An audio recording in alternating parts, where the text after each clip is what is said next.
प्रथम पीयूसी छात्राओं को नमस्कार। आज आप लोगों के सामने खून का रिश्ता कहानी के दूसरे भाग को लेकर मैं चर्चा करूंगा, जिसके लेखक है डॉक्टर भीष्म साहनी। आप लोगों ने यहाँ पर देखा पात्र जो है वीर जी, मंगल सेन, मनोरमा, संतु, बाबूजी और माताजी है। तो क्या हो रहा है, कहानी कहां तक आ गई है, यानी मंगल सेन काट पर सोते हुए वीर जी के सगाई का सपना देख रहा है और वीर जी की सगाई आज होने वाली है, सपना देख रहा है और सपने में उसे भी सगाई पर ले गए हैं और उसकी जो वहां पर अतिथि सत्कार किया जा रहा है और वह दूध पी रहा है या बादाम खा रहा है।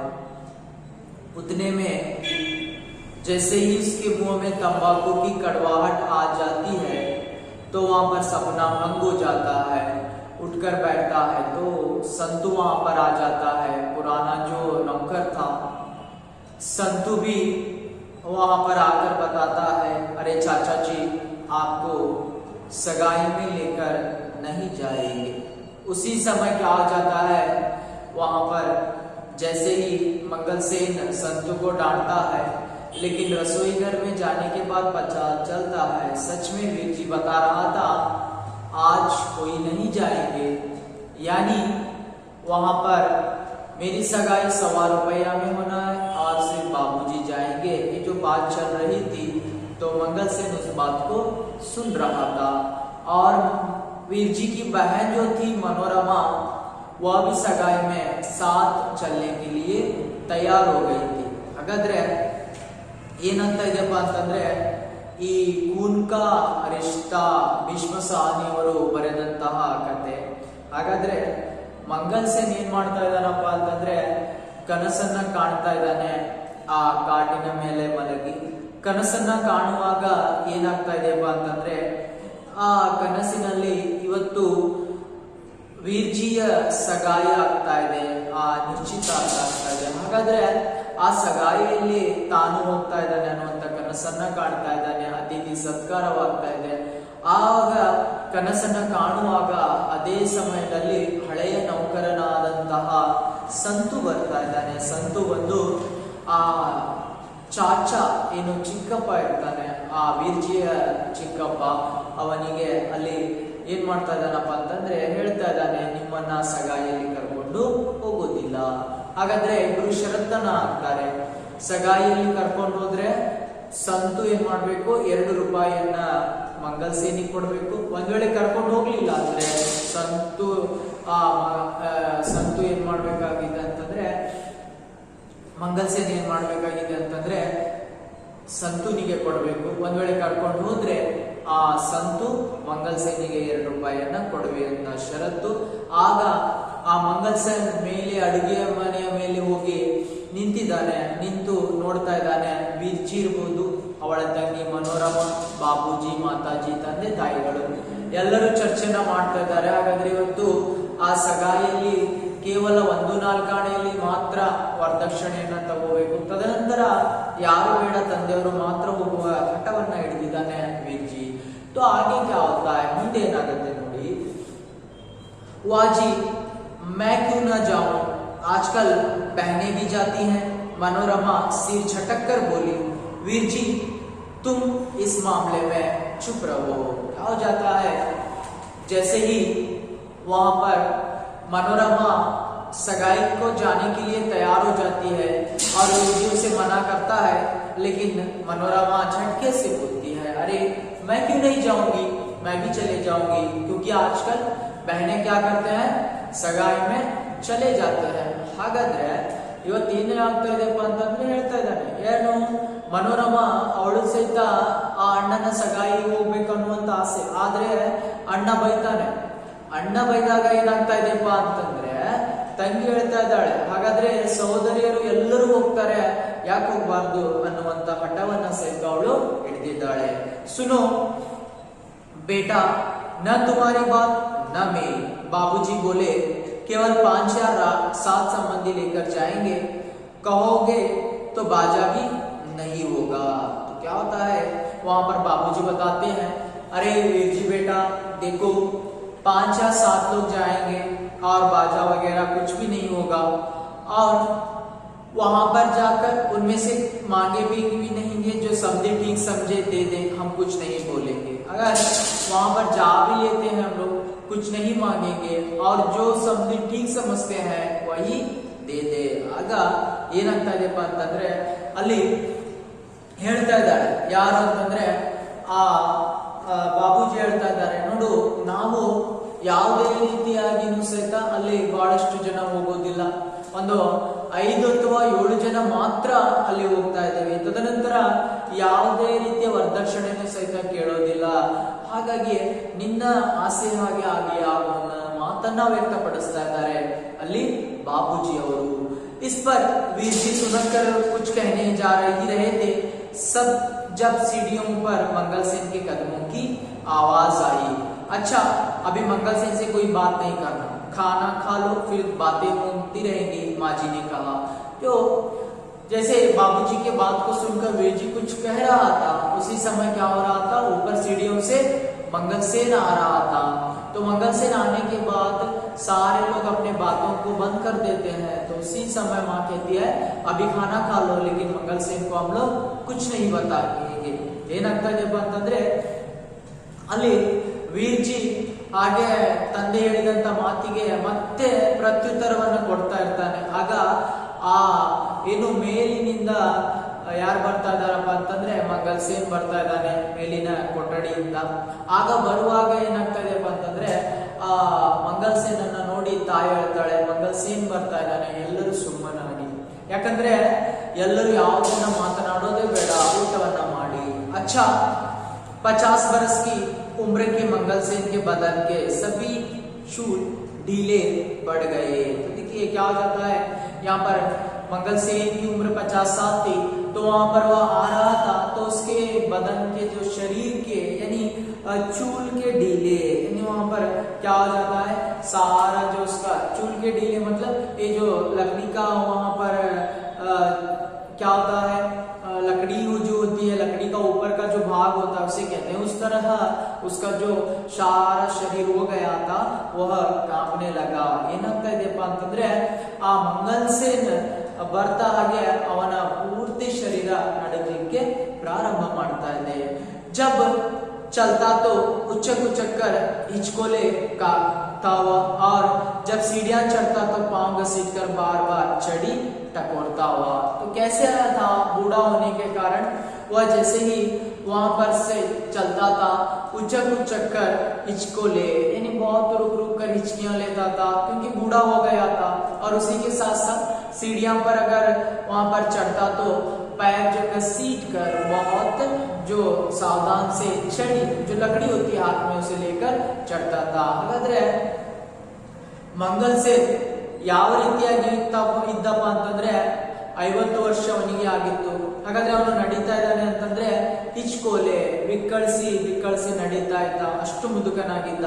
ತದನಂತರ ಆ ಒಂದು ಏನು ಸಿಡಿಗಳ ಮೇಲೆ ಏನು ಪಾಟಂಗಿಗಳಿರ್ತಾವೆ ಅದರ ಮೇಲೆ ಅವನು ಹತ್ತಬೇಕಪ್ಪ ಅಂತಂದ್ರೆ ಆ ಕೋಲನ್ನ ಕೈಯಲ್ಲಿ छड़ी ಕೋಲನ್ನ ಹಿಡಿದು ಬಹಳ ನಿಧಾನವಾಗಿ ಹತ್ತುತ್ತಿದ್ದ।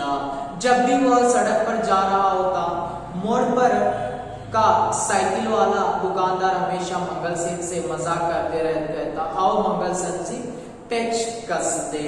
और जवाब में मंगल सेन हमेशा उसे छड़ी दिखाकर कहता, अपने से बड़ों के साथ मजाक नहीं किया करते, तो अपनी हैसियत में तो देख। तो क्या जाता था, मंगल सेन बूढ़ा हो गया था, बूढ़ा हो जाने के कारण वहां पर जैसे ही वह रास्ते में अगर जाता रहता, भटकता रहता, तो उस समय वहां पर साइकिल का जो दुकान था एक मोड़ पर, यानी वो जो घुमा होता है या वहां पर रास्ता होता है, उस रास्ते में साइकिल वाला जो था उसे हमेशा मजाक करता था। क्या मजाक करता था? यानी आओ तुम्हारा पैच कस दे, यानी आप लोग अभी कहते हैं जो साइकिल का जो पंचर जो निकालते हैं उस तरह आओ आपका पैच कस दे। लेकिन वो जो प्रत्युत्तर में या उसकी बात में का जवाब ऐसे देता था, अरे तुम अपने हैसियत को देखो, यानी तुम्हारे सामर्थ्य को तो देख ले लो। हाಗಾದ್ರೆ ಏನಾಗ್ತಾ ಇದೆಯಪ್ಪ ಅಂತಂದ್ರೆ ಅಲ್ಲಿ ಆ ಮಂಗಲ್ ಸೇನ್ ಹೊರಗಡೆ ತಿರುಗಾಡ್ತಾ ಇದ್ದಾನೆ, ಸುತ್ತಾಡ್ತಾ ಇದ್ದಾನೆಪ್ಪ ಅಂತಂದ್ರೆ ಅವನಿಗೆ 50 ವರ್ಷ, ನಡಿಲಿಕ್ಕೆ ಬರ್ತಾ ಇರ್ಲಿಲ್ಲ. ಆಗ ಆ ಮಂಗಲ್ ಸೇನ್ ಅನ್ನ ನೋಡಿ ಏನು ಆ ಸರ್ಕಲ್ ಅಲ್ಲಿ ಇದ್ದಂತಹ ಸೈಕಲ್ ಅಂಗಡಿಯವನು ಏನ್ ಮಾಡ್ತಾ ಇದ್ದ ಅಂತಂದ್ರೆ ತಮಾಷೆನ ಮಾಡ್ತಾ ಇದ್ದ. ಅರೆ ಮಂಗಲ್ ಸೇನ್ ಬಾ, ನಿನ್ಗೂ ಸಹಿತ ಪಂಚರ್ ಅನ್ನ ತಿದ್ದುತ್ತೇನೆ ಅನ್ನುವಂತಹ ತಮಾಷೆ. ಆಗ ಉತ್ತರವಾಗಿ ಮಂಗಲ್ ಸೇನ್ ಏನ್ ಹೇಳ್ತಾ ಇದ್ದಪ್ಪ ಅಂತಂದ್ರೆ, ನೀನು ನಿನ್ನ ಒಂದು ಹೈಸಿಯತ್, ನಿನ್ನ ಸಾಮರ್ಥ್ಯ ನೋಡು, ಸೈಕಲ್ ಅಂಗಡಿ ಇಟ್ಟಿದೀಯಾ ಅಂತ ಹೇಳಿ ಅವನಿಗೆ ಬಹಳಷ್ಟು ಬೈತಾ ಇದ್ದ. दहलीज पर मंगल सेन को अपनी हैसियत पर बड़ा नाज था।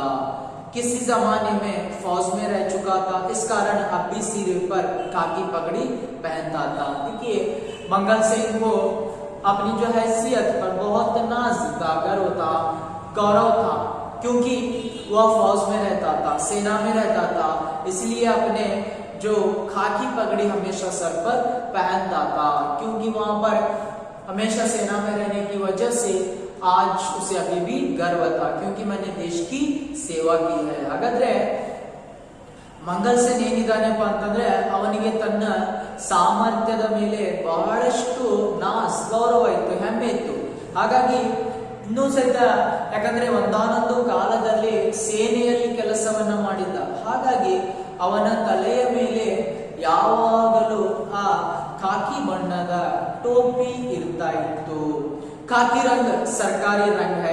पटवारी से लेकर बड़े बड़े इंस्पेक्टर तक सभी खाकी पगड़ी पहनते हैं। तो देखिए खाकी का जो रंग आज हम लोग देखते हैं, खास तौर पर जो सरकारी के नौकर जो होते हैं, यानी पुलिस जो होते हैं या जो ड्राइवर होते हैं, कंडक्टर जो होते हैं, खाकी जो रंग के कपड़े पहनते हैं, या उसी के साथ साथ यहाँ पर उनका कहना है सरकारी पटवारी से लेकर, यानी जो पटवारी मतलब कौन होता है, यहाँ पर आप लोग देखते हैं जो शानबुक कहा जाता है, उससे वो जो होता है पटवारी से लेकर बड़े बड़े इंस्पेक्टर तक भी खाकी रंग के कपड़े पहनते थे, पगड़ी पहनते थे। ಅಂದ್ರೆ ಸರ್ಕಾರಿ ಆ ಖಾಕಿ ಬಣ್ಣ ನೋಡಿ, ನಮ್ಮ ದೇಶದ ಏನು ಗೌರವದು ಆ ಖಾಕಿ ಬಣ್ಣವನ್ನ ಎಲ್ಲ ಸರ್ಕಾರಿ ನೌಕರರು ಇರಬಹುದು, ಪಟವಾರಿ ಶಾನ್ಭೋಗರಿಂದ ಹಿಡಿದು ಎಲ್ಲರೂ ಆ ಖಾಕಿ ಬಣ್ಣದ ಟೋಪಿಯನ್ನು ಧರಿಸ್ತಾ ಇದ್ರು।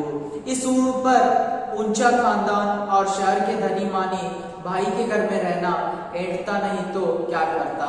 तो क्या हो गया था, उसका जो भाई था यानी वीर जी के पिता, तो वहां पर दूर के रिश्तेदार के भाई थे, तो वह अपने भाई के जो ऊंचे खानदान को देखकर या शहर के धनी मानी भाई के साथ रहता था, इसलिए वो हमेशा ऐंठता नहीं रहता था, मतलब जमीन पर ठीक तरह पैर भी नहीं रखता था, क्योंकि अपने भाई का नाश था, उसे गर्व था। ಅಂದ್ರೆ ಎಷ್ಟು ಮಂಗಲ್ ಸೇನ್ ತನ್ನ ಸಹೋದರ ಅಣ್ಣನಾಗಿದ್ದ ಯಾರು ವೀರ್ಜಿಯವರ ತಂದೆ, ಆ ವೀರ್ಜಿಯವರ ತಂದೆ ಬಹಳಷ್ಟು ಶ್ರೀಮಂತರಾಗಿದ್ರು। ತದನಂತರ ಊಂಚಾ ಖಾನ್ದಾನ್ ಬಹಳಷ್ಟು ಏನು ಶ್ರೀಮಂತ ಮನೆತನ, ಗೌರವ ಮನೆತನ ಅನ್ಬೋದು, ಆ ಒಂದು ಮನೆತನದಲ್ಲಿದ್ದಾಗ ಅವರು ಸರಿಯಾಗಿ ಭೂಮಿಯ ಮೇಲೆ ಕಾಲು ಸಹಿತ ಇಡ್ತಾ ಇರಲಿಲ್ಲ। ಯಾಕೆ? ಅವನಿಗೆ ತನ್ನ ಸಹೋದರನ ಮನೆಯ ಮೇಲೆ ಬಹಳಷ್ಟು गौरव इत्तो, हेमे इत्तो। दहलीज पर पहुंचकर मंगल सेन ने अंदर झांका। खिचड़ी मुझे सस्ता तंबाकू पीते रहने के कारण पीली हो रही थी। तो क्या हो जाता है, दहलीज पर वह पहुंचकर अंदर झांका, यानी रसोई घर में सारे लोग बैठे थे खाने के लिए, तो दहलीज में चले जाता है, जाकर सारे लोगों को झांक लेता है। आಗ ಅಡುಗೆ ಮನೆಯಲ್ಲಿ ಎಲ್ಲರೂ ಊಟಕ್ಕೆ ಕೂತಿದ್ರು, ಯಾರ್ಯಾರು ವೀರ್ಜಿ ಇರ್ಬೋದು, ಮನೋರಮಾ ಇರ್ಬೋದು, ಅಥವಾ ತಂದೆ ತಾಯಿ ಇರ್ಬೋದು। ಆಗ ಇವನು ದಹಲೀಜ್ ಆ ವಸ್ತುಲ ಕಡೆ ಹೋಗಿ झांक इड़की नोड़ताने। खिचड़ी मुझे सस्ता तंबाकू पीते रहने के कारण पीली हो रही थी। देखिए खिचड़ी मूंछे यानी जो बहुत गंदे थे, उसके जो मूंछे लंबे लंबे थे, यानी वहां पर हमेशा तंबाकू पीने के कारण क्या हो रही थी, पीले हो रही थी. ಅಂದ್ರೆ ಬಹಳಷ್ಟು ಉದ್ದವಾದಂತಹ ಮೀಸೆಗಳನ್ನ ಹೊಂದಿದ್ದ. ಆದರೆ ಏನು ಚೀಲಂ ತಂಬಾಕನ್ನ ಕುಡಿತಾ ಇದ್ದ, ಹಾಗಾಗಿ ಅವನಿಗೆ ಆ ಮೀಸೆಗಳು ಹಳದಿ ಬಣ್ಣದ ಆಗಿದ್ದಾವೆ.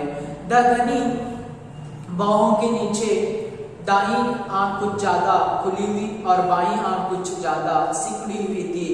सामने के 3 दांत गायब थे. तो कैसा था, घनी बाहों के नीचे, यानी क्या हो जाता है, आंखों के जो बाहें होते हैं वहां पर नीचे क्या हो गया था, दाई आंख कुछ ज्यादा खुली हुई. तो उसकी दाई आंख खुली हुई थी और बाई आंख मुछी हुई थी, इसलिए वहां पर सामने के 3 दांत भी चले गए थे. ಹಾಗಾದ್ರೆ ಏನು ಘನಿ ಬಾಹೆ, ಬಹಳ ಕಣ್ಣಿನ ಒಂದು ಉಬ್ಬನ್ನ ನೋಡಿದ್ರೆ ಬಲಗಡೆಯ ಕಣ್ಣು ಬಹಳಷ್ಟು ಏನಾಗಿದಪ್ಪ ಅಂತಂದ್ರೆ ತೆರೆದಂತಹ ಕಣ್ಣು. ಆದರೆ ಈ ಕಡೆ ಎಡಗಡೆ ಕಣ್ಣನ್ನ ನೋಡಿದ್ರೆ ಮುಚ್ಚುತ್ತಾ ಇದ್ದ, ಅಂದ್ರೆ ಕಣ್ಣಿನ ದೃಷ್ಟಿ ಕಡಿಮೆಯಾಗಿತ್ತು. ಹಾಗಾಗಿ ಮುಂದಿನ 3 ಹಲ್ಲುಗಳು ಎಲ್ಲವೂ ಹೋಗಿದ್ವು, ಅದನ್ನ ನೋಡಿ ಮುಂದೆ ಬರ್ತಾ ಇದ್ದಾನೆ. बौजाई जी आप रोटियां सेक रही हैं नौकरों के होते हुए. देखिए बताता है बौजाई जी, भाभी जी क्या आप रोटियां सेक रही हैं नौकरों के होते हुए. वीर जी की माँ से कहता है मंगल से. ಹಾಗಾದ್ರೆ ವೀರ್ಜಿಯ ತಾಯಿ ಹೇಳ್ತಾ ಇದ್ದಾನೆ ಭಾಬಿ ಜಿ ಅಂತಾನೆ.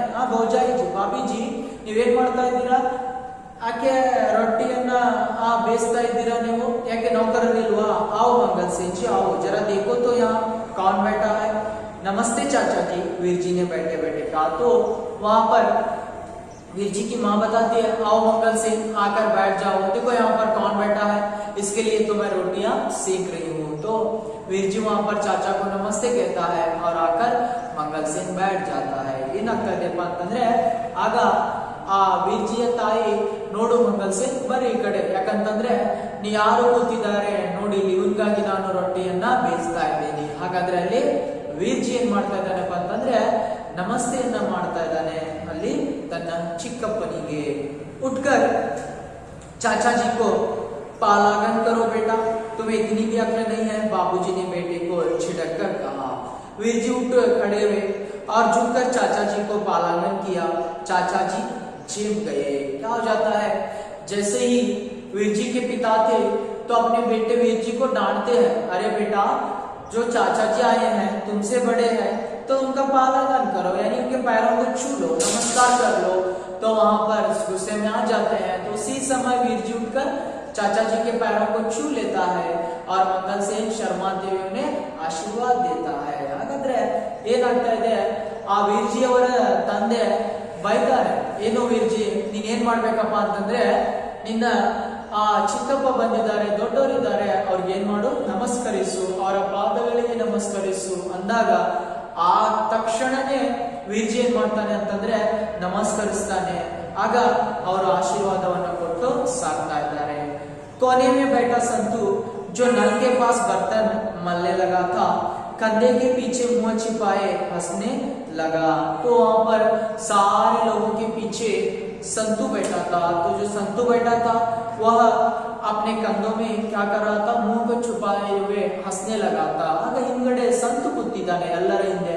ಯಾರ್ಯಾರು, ಮನೋರಮ ಇರ್ಬೋದು, ವೀರ್ಜಿ ಇರ್ಬೋದು, ಅಥವಾ ಅವರ ತಂದೆ ತಾಯಿ ಇರ್ಬೋದು, ಎಲ್ಲರ ಹಿಂದೆ ಯಾರು ಕೂತಿದ್ದಾನೆ, ಸಂತು. ಅವನು ಏನ್ ಮಾಡ್ತಾ ಇದ್ದಾನಪ್ಪ ಅಂತಂದ್ರೆ ತನ್ನ ಹೆಗಲನ್ನ ಅಥವಾ ಏನು ಮುಖವನ್ನ ತನ್ನ ಮೊಣಕಾಲಿನಲ್ಲಿ ಇಟ್ಕೊಂಡು ನಗುತ್ತಾ ಇದ್ದಾನೆ. जीते रहो बड़ी उम्र हो, मंगल सेन ने कहा और वीर जी के सिर पर इस गंभीरता से हाथ फेरा कि वीर जी के बाल बिखर गए. तो क्या हो जाता है, जैसे ही वीर जी अपने चाचा के पैरों को छू लेता है या नमस्कार करता है तो मंगल सेन बहुत गंभीरता से बता देता है, अरे बेटा बहुत उम्र हो तुम्हारे, या जीते रहो कहते हुए आशीर्वाद देता है और उसके बाद बिखेर जाते हैं वीर जी के. ಹಾಗಾದ್ರೆ ಏನಾಗ್ತಾ ಇದೆಯಪ್ಪ ಅಂತಂದ್ರೆ ಆಗ ವೀರಜಿ ಮಂಗಲ್ ಸೇನಿನ ಕಾಲನ್ನ ಬಿದ್ದಾಗ ಮಂಗಲ್ ಸೇನ್ ಬಹಳ ಪ್ರೀತಿಯಿಂದ ಏನ್ ಮಾಡ್ತಾ ಇದ್ದಾನಪ್ಪ ಅಂತಂದ್ರೆ ತನ್ನ ಆ ವೀರ್ಜಿಯನ್ನ ಏನ್ ಮಾಡ್ತಾ ಇದ್ದಾನೆ ಅಂತಂದ್ರೆ ಅವನ ತಲೆ ಮೇಲೆ ಸವರ್ತಾ ಇದ್ದಾನೆ, ಆಶೀರ್ವಾದ ಮಾಡ್ತಾನೆ. ಆಗ ಅವನ ಎಲ್ಲ ಕೂದಲುಗಳು ಹರಡು ಬಿಡ್ತಾವೆ. मनोरमा खिलखिलाकर हंसने लगी. तो उस समय क्या हो जाता है, मनोरमा बहुत हंसने लगी थी. आगा मनोरमा ಏನ್ ಮಾಡ್ತಾ, जैसे ही मंगल सेन वहां पर वीर जी के बालों को बिखेर देता है तो मनोरमा हंसने लगती है। ಆಗ ಮನೋರಮ ಏನ್ ಮಾಡ್ತಾಳೆ ಅಂತಂದ್ರೆ ಆ ವೀರ್ಜಿಯ ಕೂದಲು ಹರಡಿದ್ದನ್ನ ನೋಡಿ ನಗ್ತಾ ಇದ್ದಾಳೆ। सगाई वाले दिन वीर जी खुद आ गए हैं, वाह वाह, वो बैठ जा मंगल से, बहुत बातें नहीं करते बाबूजी बोले। तो वहां पर जैसे ही बाबूजी बताते हैं अरे सगाई वाले दिन वीर जी आ गए हैं तो इसलिए बहुत बातें नहीं करते, बैठ जाओ मंगल से। ಆಗ ವೀರ್ಜಿಯ ತಂದೆಯವರು ಹೇಳ್ತಾರೆ, ನೋಡು ಮಂಗಲ್ से ಇವತ್ತು ಸಗಾಯಿ ಇದೆ ಹೌದಾ, ವೀರ್ಜಿಯ ಏನು ಎಂಗೇಜ್ಮೆಂಟ್ ಇದೆಪ್ಪ ಅಂತಂದ್ರೆ ನೀನ್ ಏನ್ ಮಾಡ್ಬೇಕು, ಸುಮ್ನೆ ಕುತ್ಕೋ, ಮಾತಾಡ್ಬೇಡ ಜಾಸ್ತಿ ಅಂತೇಳಿ ತನ್ನ ಸಹೋದರ ಮಂಗಲ್ ಸೇನನಿಗೆ ವೀರ್ಜಿಯ ತಂದೆ ಕೂಡಿಸ್ತಾ ಇದ್ದಾರೆ। आप मेरी जगह पर बैठ जाइए चाचा जी, मैं दूसरी चटाई ले लूंगा, वीर जी ने कहा। तो वीर जी बताता है अरे चाचा जी आप, मैं जहां पर बैठा हूं आप बैठ जाइए, मैं दूसरी चटाई ले लूंगा। ಆಗ ವೀರ್ ಜಿ ಹೇಳ್ತಾನೆ, ನೋಡಿ ಚಿಕ್ಕಪ್ಪ, ನೀವು ನನ್ಗಿಂತ ದೊಡ್ಡವರಿದ್ದೀರಾ, ನಾವನ್ನು ಯಾವ ಚಟಾಯಿ ಚಾಪೆ ಮೇಲೆ ಕೂತಿದ್ದೀನಿ ಅಲ್ಲಿ ನೀವು ಕೂತ್ಕೊಳ್ಳಿ, ನಾನು ಬೇರೆ ಕಡೆ ಕೂತ್ಕೊಳ್ತಾ ಇದ್ದೀನಿ। 2 मिनट खड़ा रहेगा तो मंगल सेन की टांगे नहीं टूट जाएगी। बाबूजी बोले यह खुद भी चटाई पकड़ सकता है, जाओ मंगल सेन जरा टांगे लाओ और अपने लिए चटाई उठा लाओ।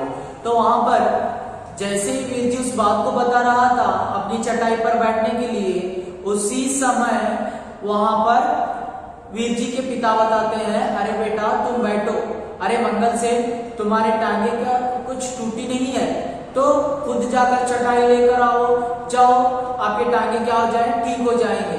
ಆಗ ವೀರ್ ಜಿ ಬಹಳಷ್ಟು ಗೌರವ ಕೊಡ್ತಾ ಇದ್ದ, ಆದ್ರೆ ಅವರ ತಂದೆ ಮತ್ತೆ ತನ್ನ ಮಾತನ್ನ ಪರಿವರ್ತನೆ ಮಾಡ್ಬಿಡ್ತಾರೆ, ನೋಡು ಮಗನೇ, ನಿನ್ನ ಚಟಾಯಿ ಚಪ್ಪೆ ಮೇಲೆ ನೀ ಕೂತ್ಕೋ, ಮಂಗಲ್ ಸೇನ್ ಏನು ಏನಾಗಿದ್ದಾನೆ, ಅವನು ಬಹಳಷ್ಟು ಏನು ಅವನ ಕೈಕಾಲು ಏನು ಆಗಿಲ್ಲ, ಅವನೇ ಚಾಪೆ ತಗೊಂಡ್ ಬರ್ತಾನೆ, ಯಾಕೆ ನೀವು ಅವನಿಗೆ ಚಾಪೆನ ಹಾಕ್ತೀಯ, ಬೇಡ। माँ जी ने दांत तले मुड़ दबाया और गुरगुर भाभी जी की ओर देखने लगी। नौकरों के सामने तो मंगल सेन के साथ इस तरह रुकाई से नहीं बोलना चाहिए, आखिर तो खून का रिश्ता है, कुछ लिहाज करना चाहिए। क्या हो जाता है, जैसे ही वीर जी की माँ बताती है, अरे वह गुस्से में आ जाती है, अपने पति से बताती है, यानी वीर जी के पिता से, देखो मंगल सेन हमारा खून का रिश्ता है, रिश्तेदार है, तो रिश्तेदार को इस तरह बात नहीं किया करते। तो वहां पर नौकरों के सामने उसकी ऐसी बेइज्जती करेंगे या रुकाई करेंगे, बहुत कठोरता से बात करेंगे, अरे वो जो हमारा खून का रिश्ता है उसका लिहाज रखो, यानी संकोच करो कुछ तो बात करने के लिए, वरना मंगल सेन की बेइज्जती हो जाएगी। ಹಾಗಾದ್ರೆ ವೀರ್ ಜಿ ಏನ್ ಮಾಡ್ತಾ ಇದ್ದಾನಪ್ಪ ಅಂತಂದ್ರೆ, ಅಷ್ಟು ಅವರ ತಂದೆ ಹೇಳಿದಾಗ ಅವರ ತಾಯಿ ಹೇಳ್ತಾಳೆ, ನೋಡಿ ಆ ಮಂಗಲ್ ಸೇನ್ ನಮ್ಮ ಸಂಬಂಧಿಕ, ಖೂನ್ ಕಾ ರಿಶ್ತಾ, ಅವನಿಗೆ ನೀವೇನ್ ಮಾಡ್ತಾ ಇದ್ದೀರಾ, ಎಲ್ಲ ನೌಕರರ ಮುಂದೆ ಹೆಚ್ಚಿಯಾಗಿ ಮಾತನಾಡ್ತಾ ಇದ್ದೀರಾ ಅಂತಂದ್ರೆ ಅದು ಬಹಳಷ್ಟು ತಪ್ಪು, ಆ ರೀತಿ ನೀವು ಮಾತನಾಡ್ಲಿಕ್ಕೆ ಹೋಗ್ಬೇಡಿ, ಯಾಕಪ್ಪ ಅಂತಂದ್ರೆ ಅವನಿಗೆ ಈ ರೀತಿ ಕಠೋರ ಮಾಡಿದ್ರೆ ಎಲ್ಲರ ಮುಂದೆ ಅವನಿಗೆ ಅಗೌರವ ಆಗ್ತಾ ಇದೆ। ಮಂಗಲ್ ಸೇನ್ छज्जे पर से चटाई उठाने लगा, दरवाजे के पास पहुंचकर नौकर की पीठ के पीछे से गुजरने लगा। तो संतू ने हंसकर कहा, वहां नहीं है चाचा जी, मैं देता हूं, ठहरो, एक ही बर्तन रह गया है, मलकर उड़ता हूं। क्या हो जाता है, जैसे ही मंगल सेन अपने बड़े भाई की बात को सुनकर छज्जे पर यानी ऊपर जो होता है वहां पर चटाई लेने लगा था, लेकिन दरवाजे के पास पहुंचता है तो नौकर वहां पर संतू जो है नौकर के पीठ के पीछे वो गुजर रहा था और संतू बर्तन मल रहा था, लेकिन नौकर बताता है अरे चाचा जी वहां पर नहीं है, क्या ये जो चटाई मैं दे देता हूँ, एक ही बर्तन बाकी है। ಹಾಗಾದ್ರೆ ಮಂಗಲ್ ಸೇನ್ ಏನ್ ಮಾಡ್ತಾ ಇದ್ದ ಅಂತಂದ್ರೆ ಆ ಒಂದು ಸಜ್ಜೆ ಇರುತ್ತೆ, ಛಜ್ಜ यानी हिंदी में कहते हैं, ಏನು ಮೇಲ್ಛಾವಣಿ ಇರುತ್ತೆ, ಮೇಲಲ್ಲಿ ಆ ಚಾಪೆನ ತರಲಿಕ್ಕೆ ಹೋಗ್ತಾ ಇರ್ತಾನೆ। ಆಗ ನೌಕರ ಸಂತು ಪಾತ್ರೆಗಳನ್ನ ತೊಳಿತಾ ಇರ್ತಾನೆ। ಆಗ ಸಂತು ಹೇಳ್ತಾನೆ, ನೋಡು ಅಲ್ಲಿ ಆ ಚಾಪೆ ಇಲ್ಲ, ಆದ್ರೆ ಒಂದು ಪಾತ್ರೆ ಮಾತ್ರ ಉಳಿದಿದೆ, ನಾನು ನಿನಗೆ ಕೊಡ್ತೀನಿ। संतू निश्चिंत बैठा, कंधों के बीच सिर झुकाए बर्तन मलता रहा। संतु क्या कर रहा था, वह बर्तनों को मलता रहा था। संतु ಆಯ್ತು ನಾನು ಕೊಡ್ತೇನೆ ಅಂತಂದು ಏನ್ ಮಾಡ್ತಾ ಇದ್ದಾನಪ್ಪ ಅಂತಂದ್ರೆ ಆ ಪಾತ್ರೆಗಳನ್ನ ಸ್ವಚ್ಛ ಮಾಡ್ತಾ ಇದ್ದಾನೆ। मनोरमा घुटनों के ऊपर अपनी ठुड्डी रखे दोनों हाथों से अपने पैरों की उंगलियां मलती हुई कोई वार्ता सुनाने लगी। दुकानदारों की टांगे कितनी छोटी होती है भैया, क्या तुमने कभी देखा है? देखिए, जैसे ही मंगलसेन बहुत छोटे कद का था, उसे मजाक करने के लिए मनोरमा यानी मिर्ची की बहन बताती है, घुटनों में अपनी ठुड्डी को रखती है, वहां पर रखकर बताती है, अरे भैया क्या तुमने देखा है, यानी दुकानदार जो होते हैं उनकी टांगे बहुत छोटी होती है। ಹಾಗಾದ್ರೆ ಮನೋರಮ ಏನ್ ಮಾಡ್ತಾಳೆ ಅಂತಂದ್ರೆ घुटनों ऊपर ಏನು ತನ್ನ ಮೊಣಕಾಲಿರ್ತವೆ ಅದರ ಮೇಲೆ ತನ್ನ ಗದ್ದವನ್ನ ಇಡ್ತಾಳೆ, ಇಟ್ಟು ಏನ್ ಮಾಡ್ತಾಳೆ ಅಂತಂದ್ರೆ ಕಾಲಿನ ಬೆರಳನ್ನ ಅವಳು ತಿಕ್ತಾ ತಿಕ್ತಾ ಬಹಳಷ್ಟು ಸವಿತಾ ಏನ್ ಮಾಡ್ತಾ ಇದ್ದಾಳಪ್ಪ ಅಂತಂದ್ರೆ ಆ ತನ್ನ ಸಹೋದರನಿಗೆ ವೀರ್ಜಿಗೆ ಹೇಳ್ತಾಳೆ, ಹಾಗಾದ್ರೆ ಅಣ್ಣ ನೀನ್ ನೋಡಿದೀಯಾ ಅಂಗಡಿಯಲ್ಲಿ ಕೂತ್ಕೊಳ್ಳುವಂತವರ ಕಾಲುಗಳು ಎಷ್ಟು ಸಣ್ಣಗಿರ್ತಾವೆ ಅಂದ್ರೆ ತಮಾಷೆ ಮಾಡ್ತಾಳೆ मंगलसेनिಗೆ।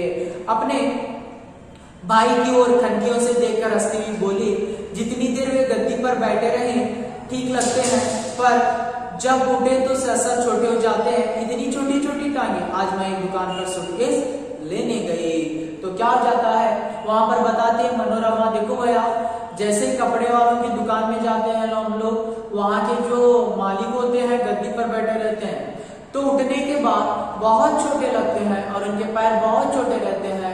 आज मैं एक दुकान में गई थी सूटकेस लाने के लिए, इस तरह मजाक करती है मंगलसेन का।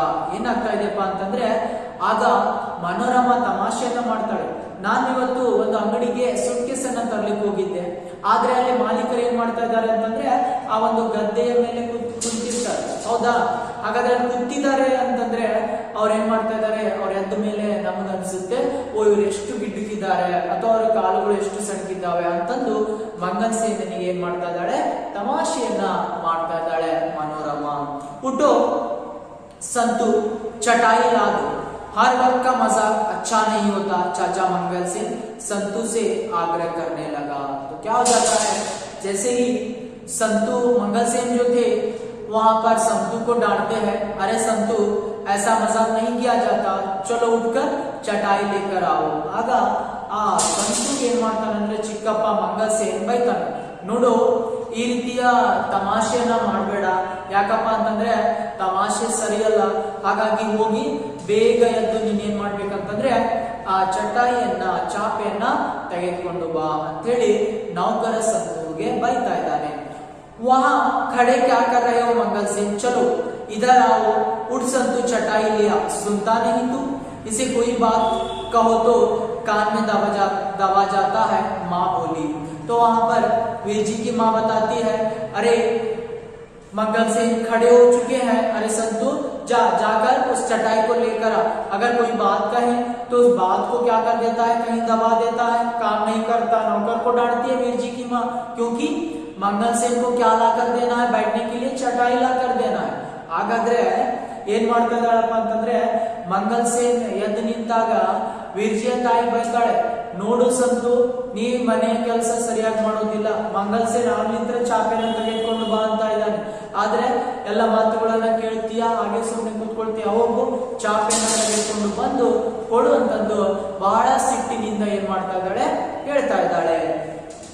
संतु की पीठ पर चाबुक पड़ी, तो जैसे ही वीर जी की माँ कहती है तो संतु के पीठ पर चाबुक पड़ जाती है। ಹೀಗೆ ಆ ಸಂತ ವೀರ್ಜಿಯ ತಾಯಿ ಹೇಳಿದಾಗ ಸಂತುವಿನ पीठ पर ಬೆನ್ನಿಗೆ ಚಾಟಿ ಇಟ್ಟು ಹೊಡೆದಾಗೆ ಆಗ್ತಾ ಇದೆ। उसी वक्त उठा और जाकर चटाई ले आया, तो उसी वक्त उठकर क्या करता है, चटाई लेकर आता है। ಅದೇ ಸಮಯದಲ್ಲಿ ಎದ್ದು ಚಾಪೆಯನ್ನು ತಗೊಂಡು ಬರ್ತಾನೆ। माजी ने चूल्हे के पास दीवार के साथ रखी दो थालियों में से एक थाली उठाकर मंगलसेन के सामने रख दी। तो माँ क्या करती है, जैसे ही मंगलसेन आकर बैठ जाता है तो एक थाली लेकर उसे भी खाना परोसने के लिए थाली रख देती है। ಆಗ ತಾಯಿ ಏನ್ ಮಾಡ್ತಾ ಇದ್ದಾಳೆಪ್ಪ ಅಂತಂದ್ರೆ ಮಂಗಲಸೇನ್ ಬಂದಾಗ ಅವನಿಗೂ ಸಹಿತ ಕೂತ ಮೇಲೆ ಒಂದು ತಾಟನ್ನ ಇಡ್ತಾ ಇದ್ದಾಳೆ ಊಟವನ್ನ ನೀಡ್ಲಿಕ್ಕೆ। मैले रुमाल से हाथ पोंछते हुए मंगलसेन चटाई पर बैठ गया। थाली में आज 3 भाजियां रखी थी, चपातियां खूब गर्म गर्म थी। तो क्या हो जाता है, वह अपने हाथों को पोंछते हुए आकर बैठ जाता है और वहां पर थाली में आज सब्जियां और ಚಪಾತಿಯಾ थी। ಹಾಗಾದ್ರೆ ಬಂದ್ ಏನ್ ಮಾಡ್ತಾನೆ ಅಂತಂದ್ರೆ ತನ್ನ ಕೈಯನ್ನ ಆ ವಲಸಾದಂತ ರುಮಾಲಿನಿಂದ ಒರೆಸ್ಕೊಳ್ತಾ ಇದ್ದಾನೆ। ಒರೆಸ್ಕೊಂಡು ನೋಡಿದಾಗ 3 ತರಹದ ಬಾಜಿ ಇರಬಹುದು ಮತ್ತೆ ಚಪಾತಿಗಳನ್ನ ನೀಡ್ತಾ ಇದ್ದಾಳೆ। इस तरह ये जो कहानी चल रही है तो आगे की कक्षा में और चर्चा करूंगा।